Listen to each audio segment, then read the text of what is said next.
A derrota de Lula, caso ele dispute as eleições, coisa que eu não acredito, em 2026 já é certa. Nunca houve, na história desse país, um presidente da república com, mais de um ano para as eleições acontecerem e já está num nível de rejeição tão grotesco quanto o Lula. Aliás, a única pessoa que teve essa façanha foi Dilma e ela sofreu impeachment. Infelizmente, como o impeachment demora 1 ano e meio, até a gente terminar, as eleições do ano que vem já teriam passado. Mas a boa notícia, e é uma coisa que eu sempre digo para vocês, que a gente não pode se desesperar com derrotas em uma eleição, em 2 eleições, em 3 eleições, porque a política é uma coisa construída a longo prazo. Um país é construído por gerações. E outro ponto, o país não fecha. O país pode piorar muito, o país pode se afundar muito, mas ainda assim ele continua existindo. E as pessoas continuam vivendo nele. E sempre é possível virar o jogo e avançar. E agora essa pesquisa destruidora do Poder Data, vinculado ao Poder 360, mostra que a derrota da esquerda em 2026 é praticamente certa. Para além disso, notícia boa, MST vaiando o ministro petista Paulo Teixeira do Desenvolvimento Agrário, dizendo que ele não tem apoiado aí as invasões o suficiente, né? Então o MST fez o L e está desapontado com a falta de apoio do ministro em relação a invasões do MST. Inclusive deram um apelidinho para o ministro,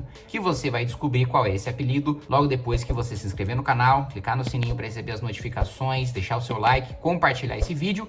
E lembrando, nós estamos aí com o Clube do Livro, né, da editora Valete, já com títulos publicados e mais vários outros ainda para sair, dos mais diversos assuntos. Se você quiser receber esses livros de qualidade, todas as leituras de altíssimo nível na sua casa, clica aí no link na descrição. E nós teremos aí congressos futuros, tá? Você que é de Curitiba, você que é do Paraná, o nosso próximo congresso será lá. Também teremos em Minas Gerais, Belo Horizonte. Aliás, para quem não viu, a façanha, a melhor jogada política que eu já vi na minha vida foi do vereador Israel Russo em Pouso Alegre. Ele basicamente, né, é de oposição, só tem 2 vereadores de oposição na Câmara, salvo engano, e o prefeito mandou um projeto para aumentar em 33 o número de cargos comissionados. Né? Claro, queria mais mamata, mais cabides de emprego. A base do governo, os vereadores da base, claro, votariam a favor do projeto do prefeito e contra a emenda do Israel Russo. Mas o que aconteceu? Um militante do MBL, né, foi cobrar o vereador líder do governo em relação a esse aumento de cargos. O vereador não aguentou ser questionado e furtou o celular desse militante e aí ele estava se resolvendo com a polícia militar. Muito bem, o líder do governo não estava em plenário. O que Israel Russo fez? Ele votou contra a própria emenda, né, que diminuía de 33 cargos para 7, porque ele sabia que os outros vereadores, sem a orientação do líder do governo, não saberiam aquilo que estava sendo votado e não saberiam como votar. Então os outros vereadores, vendo que a oposição votou não, decidiu votar sim. Isso, gente, é um reflexo do que acontece também no Congresso Nacional em Brasília, né? Não é só coisa de Câmara de Vereadores de cidades por aí. No próprio Congresso Nacional, a maior parte dos parlamentares, né,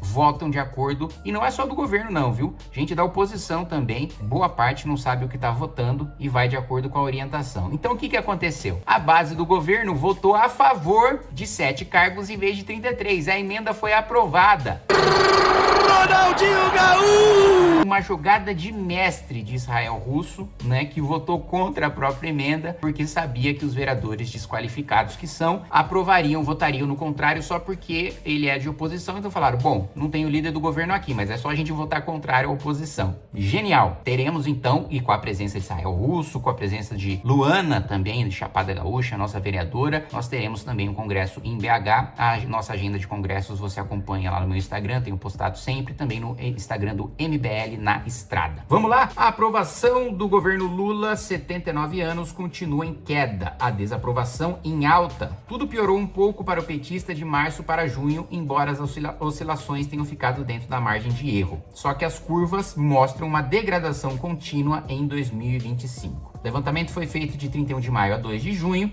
já foi, portanto, capaz de captar o impacto da fraude do INSS.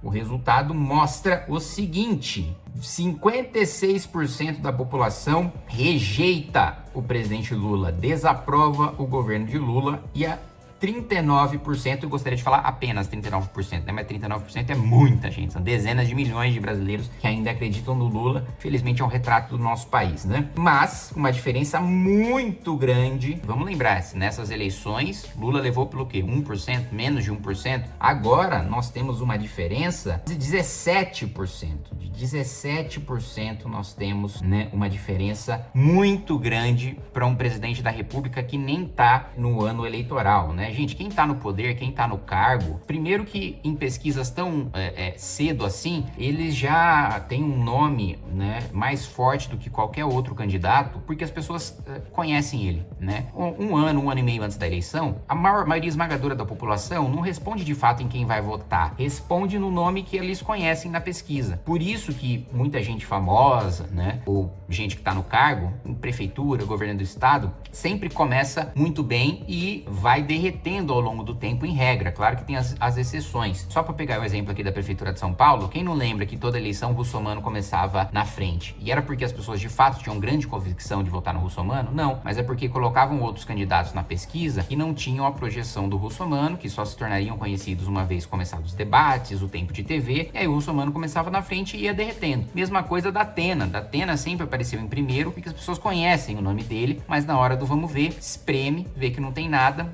no debate, na eleição, no tempo de TV, e ele acaba derretendo. Mas fato é, por que eu tô dizendo isso? Porque era pro Lula estar muito forte agora. Era pro Lula estar muito forte. E veja, com várias medidas que ele toma na tentativa de retomar, né, o eleitorado, né? Então ele propõe a isenção do imposto de renda até 5 mil, e ele não corrige toda a tabela do imposto de renda, né? Dá isenção para quem recebe até 5 mil, mas todas as outras faixas que há décadas estão defasadas, ele não concede. Faz uma medida provisória do setor elétrico que destrói o setor elétrico no médio e longo prazo para conceder descontos a 60, 70 milhões de brasileiros. Então, assim, são várias medidas, vários pacotes na tentativa desesperada de retomar popularidade, e nada funciona. E não é nem que se mantém no mesmo patamar, não, ele piora.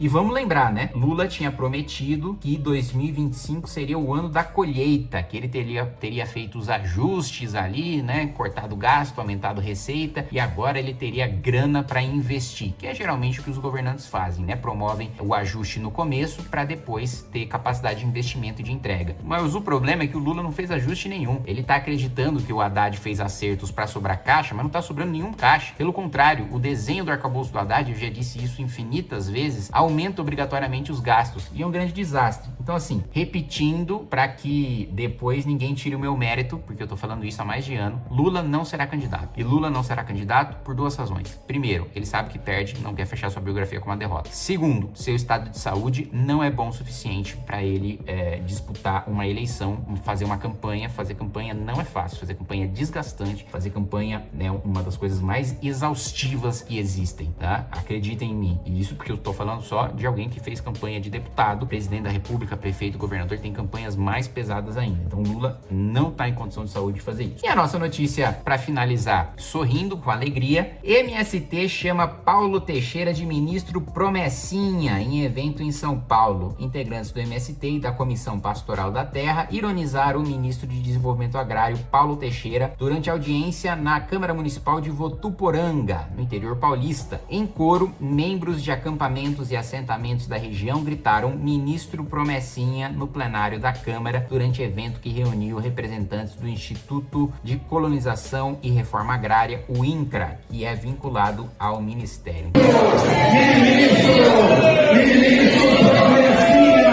Então, rapaziada, MST, só tenho uma coisa a dizer para vocês. Façam o L.